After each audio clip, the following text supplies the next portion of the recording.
tendenser inden for kontormiljøet, dem er der mange af, og de er jo startet i forbindelse med, at man har taget folk ud fra kontorer, hvor man har siddet med sig selv, eller måske 2, 3 eller 4 personer, har lukket dem ud i storrumskontorer, hvor der måske i dag sidder 20-30 personer klemt sammen.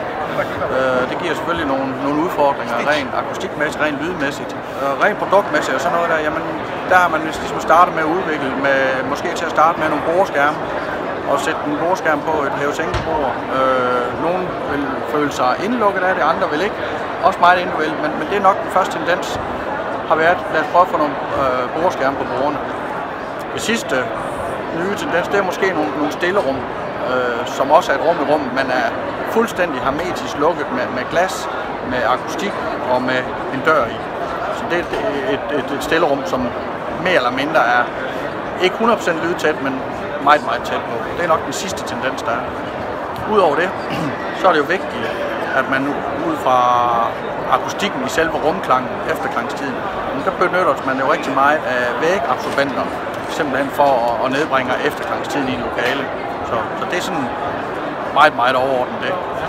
Altså et godt lydmiljø gør jo også til, at man fungerer, og man trives på sin arbejdsplads. Det gør jo også til, at man bruger sine ressourcer og kræfter rigtigt.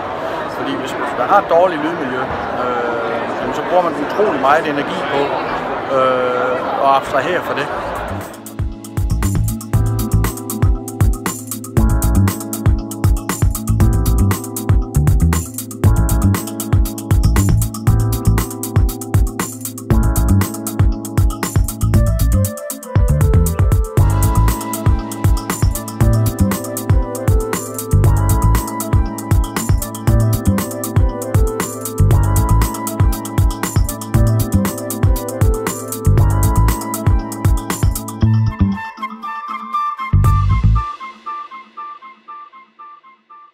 HUG-filosofien, det er jo, at vi skal bevæge os. Jo mere vi kan variere os igennem dagen, jo mere vi kan aktivere vores krop, jo bedre er det. Og Kabisco-stolen, den blev 30 år sidste år.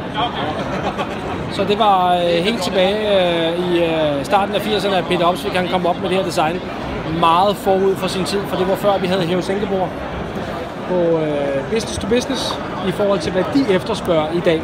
Så er det komfort, som er sindssygt vigtigt. Med brugervenlighed. Prisen er også en spiller. Design. Miljø vil vi gerne snakke om, men den er ikke så højt på listen endnu.